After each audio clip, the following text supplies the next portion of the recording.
नमस्कार दोस्तों, स्वागत है आप सभी का आज के मुख्य समाचार के इस वीडियो में। एक एक करके 50 बड़ी खबरों को सिर्फ 10 मिनट में जानेंगे। वीडियो के साथ अंत तक बने रहें। साथ ही आपसे एक छोटी सी रिक्वेस्ट है, अगर आपने अभी तक इस वीडियो को लाइक नहीं किया तो लाइक जरूर कर दे। तो चलिए दोस्तों, वीडियो को फटाफट शुरू करते हैं।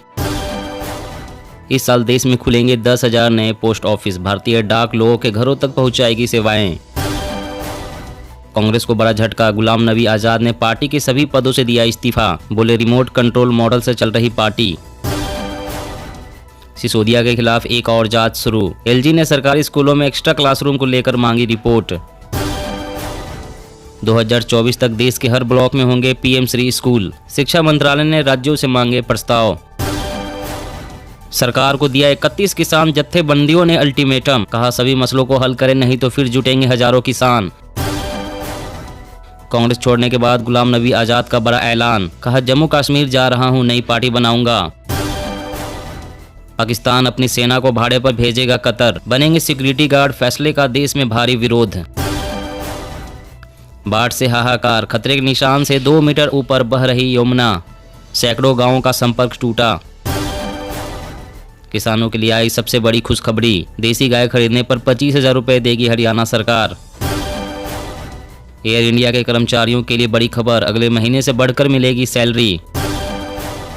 त्योहारों में आसानी से लौट सकेंगे अपने घर, रेलवे देगा स्पेशल ट्रेन की सौगात। त्रिपुरा में भाजपा के प्रदेश अध्यक्ष ने कार्यकर्ताओं को दिया जीत का मंत्र।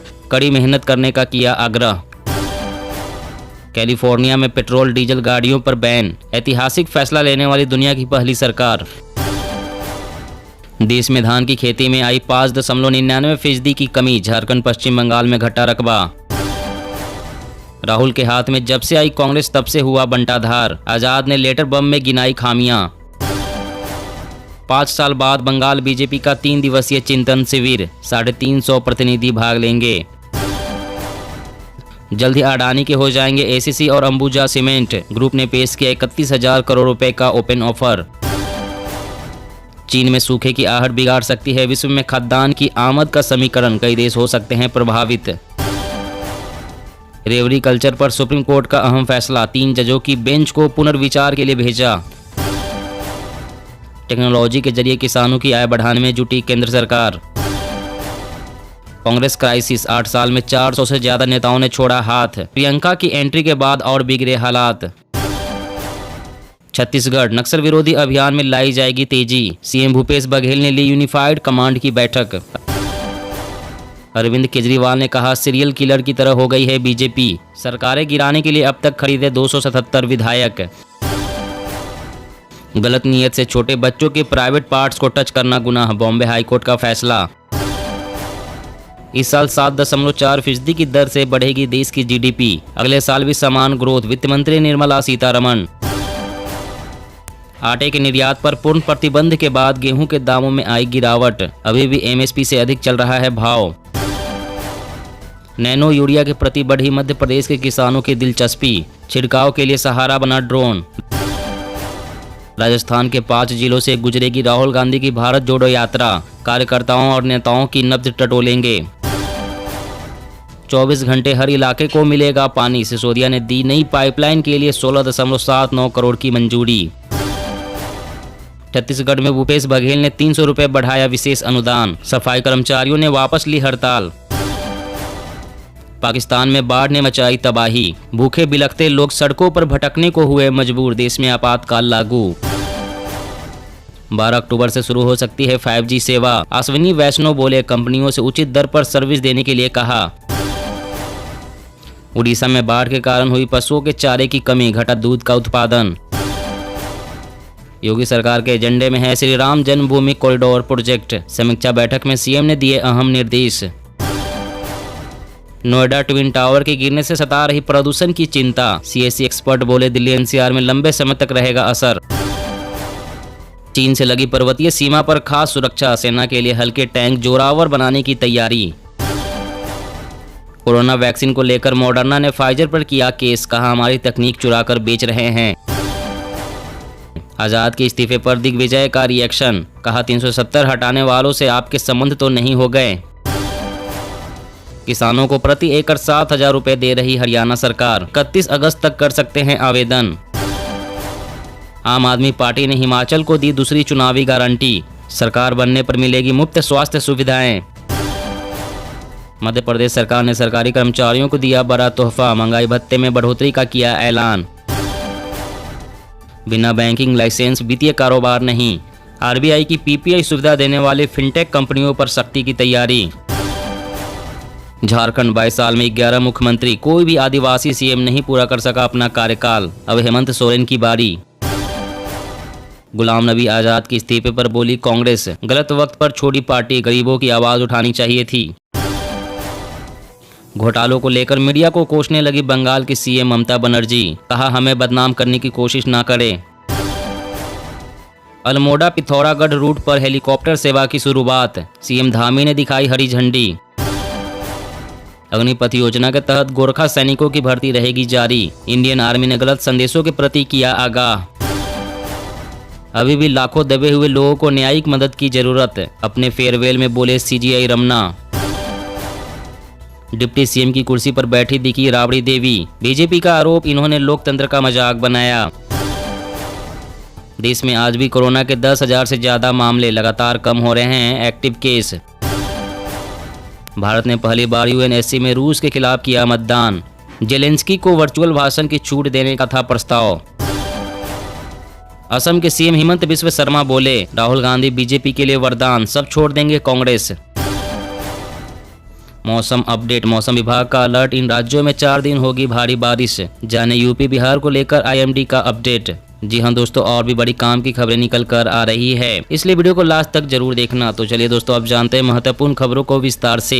इससे पहले आपसे एक छोटी सी रिक्वेस्ट है, अगर आपने अभी तक इस वीडियो को लाइक नहीं किया तो लाइक जरूर कर दे। आटे के निर्यात पर पूर्ण प्रतिबंध के बाद गेहूं के दामों में आई गिरावट, अभी भी एमएसपी से अधिक चल रहा है भाव। जी हाँ, केंद्र सरकार ने देश के अंदर गेहूँ और आटे के दाम पर नियंत्रण लगाने के लिए बीते रोज एक अहम फैसला लिया था, जिसके तहत केंद्र सरकार ने गेहूँ के आटे पर जारी प्रतिबंध को आगे बढ़ाते हुए पूर्ण प्रतिबंध की घोषणा की थी। जिस उद्देश्य के साथ केंद्र सरकार ने बीते रोज आटे के निर्यात पर प्रतिबंध की घोषणा की थी, उसका असर बाजार में दिखाई देने लगा है, जिसके तहत देश की विभिन्न मंडियों में गेहूं के दामों में गिरावट का दौर शुरू हो गया है। हालांकि इस गिरावट के बाद भी गेहूं के दाम एमएसपी से अधिक चल रहे हैं। केंद्र सरकार की तरफ से आटे के निर्यात पर प्रतिबंध के बाद गेहूं के दामों में आई गिरावट की जानकारी देते हुए बताया कि केंद्र सरकार के फैसले का असर बाजार में दिखने लगा है, जिसके तहत गेहूं के दाम एक दिन में ही 25 रुपए क्विंटल तक नीचे आए हैं। और अगली बड़ी खबर की बात करें तो कैलिफोर्निया में पेट्रोल डीजल गाड़ियों पर बैन, ऐतिहासिक फैसला लेने वाली दुनिया की पहली सरकार। जी हाँ, अमेरिकी राज्य कैलिफोर्निया में पेट्रोल और डीजल से चलने वाली गाड़ियां बंद होने के लिए तैयार है। कैलिफोर्निया की राज्य सरकार ने ईंधन से चलित गाड़ियों पर बैन लगाने का फैसला किया है। कैलिफोर्निया सरकार दुनिया की ऐसी पहली सरकार है जिसने पेट्रोल और डीजल चलित गाड़ियों पर बैन लगाया है।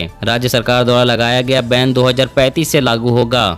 राज्य सरकार का अनुमान है कि 2035 तक राज्य में electric vehicle, plug in hybrid या हाइड्रोजन से चलने वाली गाड़ियों की बिक्री 100% हो जाएगी। कैलिफोर्निया ने जलवायु परिवर्तन की चुनौतियों से निपटने के लिए ऐतिहासिक कदम उठाया है। अमेरिका की केंद्र सरकार और दूसरी राज्य सरकारों के मुकाबले कैलिफोर्निया सरकार तेजी से ईवी और क्लीन एनर्जी मोबिलिटी विकल्पों पर काम कर रही है। और अगली बड़ी खबर की बात करें तो किसानों के लिए आई सबसे बड़ी खुशखबरी, देसी गाय खरीदने पर 25,000 रुपए देगी हरियाणा सरकार। जी हाँ, प्राकृतिक खेती को बढ़ावा देने के लिए सबसे बड़ा फैसला लिया गया है। हरियाणा सरकार ने देसी गाय की खरीद पर 25,000 रुपए तक की सब्सिडी देने का फैसला किया है। यही नहीं, प्राकृतिक खेती के लिए जीवामृत का घोल तैयार करने के लिए 4 बड़े ड्रम किसानों को निःशुल्क देने की घोषणा की गई है।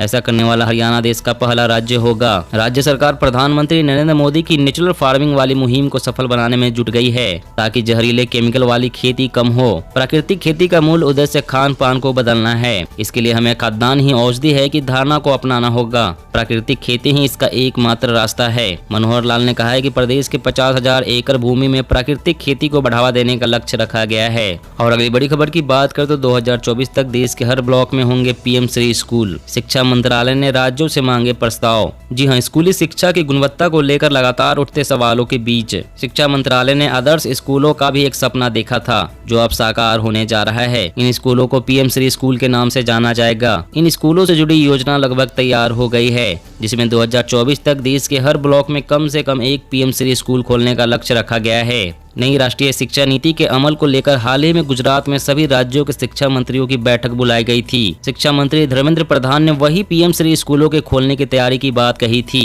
शिक्षा मंत्रालय ने सभी राज्यों से इसे लेकर प्रस्ताव मांगे हैं। इसके तहत कोई नए स्कूल नहीं खोले जाएंगे, बल्कि पहले से चल रहे स्कूलों को चयनित कर उसे इस योजना के तहत अपग्रेड किया जाएगा। और अगली बड़ी खबर की बात करें तो आइए दोस्तों फटाफट जान लेते हैं आज के ताजा मौसम समाचार वेदर न्यूज अपडेट के बारे में। तो सबसे पहले कुछ हेडलाइंस और मौसम की बड़ी खबरों के बारे में जान लेते हैं। मौसम विभाग का अलर्ट, इन राज्यों में 4 दिन होगी भारी बारिश, जाने यूपी बिहार को लेकर आईएमडी का अपडेट। मध्य प्रदेश, यूपी और राजस्थान के कई इलाकों में बाढ़ जैसे हालात, चंबल ने तोड़ा 16 साल का रिकॉर्ड। देश के कई राज्यों में भारी बारिश से स्थिति खराब हो गई है। कुछ राज्यों में बारिश के चलते बाढ़ जैसे हालात पैदा हो गए हैं। मध्य प्रदेश, महाराष्ट्र, गुजरात, हिमाचल प्रदेश समेत कई राज्यों में भारी बारिश ने लोगों के जनजीवन को अस्त व्यस्त कर दिया है। वहीं दिल्ली में ठीक ठाक बारिश ही दर्ज की जा रही है। वहीं दिल्ली के लोग बारिश के इंतजार में हैं। हालांकि मौसम विभाग ने दिल्ली में बारिश को लेकर जो जानकारी सामने रखी है उसके मुताबिक दिल्ली में महीने के आखिर तक तेज बारिश नहीं होगी। वहीं यूपी बिहार की बात करें तो अगले 2 दिन के दौरान कई जिलों में भारी बारिश के आसार हैं। यूपी के कुछ जिलों में नदियां खतरे के निशान के ऊपर है। इस बीच मौसम विभाग ने आने वाले 4 दिनों तक असम, मेघालय, तमिलनाडु जैसे राज्यों में भारी बारिश की चेतावनी जारी की है। वहीं भारी बारिश के चलते कई राज्यों में बाढ़ जैसे हालात बने हुए हैं। मध्य प्रदेश, राजस्थान, महाराष्ट्र, हिमाचल प्रदेश समेत कई राज्यों में जनजीवन बुरी तरह से प्रभावित हुआ है। एमपी और उड़ीसा में बाढ़ जैसे हालात बने हुए हैं। यूपी में गंगा, यमुना जैसी नदियां खतरे के निशान से ऊपर बह रही है। कई जिलों में बाढ़ जैसे हालात बने हैं। वहीं देश भर में बने मौसमी सिस्टम की बात करें तो कम दबाव का क्षेत्र दक्षिण पूर्वी पाकिस्तान और इससे सटे दक्षिण पश्चिम राजस्थान के कुछ हिस्सों पर बना हुआ है, जिसके चलते अगले 24 घंटों के दौरान अंडमान और निकोबार द्वीप समूह, तमिलनाडु के हिस्से, दक्षिण आंतरिक कर्नाटक और केरल में भारी बारिश हो सकती है। नागालैंड, मणिपुर, मिजोरम, उप हिमालय, पश्चिम बंगाल और सिक्किम सहित पूर्वोत्तर भारत में बारिश की गतिविधियां तेज हो सकती है। पूर्वोत्तर भारत, पश्चिम बंगाल, बिहार, झारखंड, उड़ीसा, पूर्वी मध्य प्रदेश, पूर्वी और मध्य उत्तर प्रदेश, उत्तराखंड, हिमाचल प्रदेश, विदर्भ के कुछ हिस्सों, तेलंगाना, कर्नाटक, केरल, रायलसीमा में बारिश की संभावना है। दोस्तों आज की खबरों में बस इतना ही। इसी तरह रोज काम की खबरें जानने के लिए आप हमेशा हमारे साथ जुड़े रहें। हमारे साथ जुड़ने के लिए वीडियो के नीचे दिए गए इस लाल रंग के सब्सक्राइब बटन को दबाएं और साथ ही इस घंटी को भी दबाएं ताकि आपको हर खबर की सटीक जानकारी मिल सके।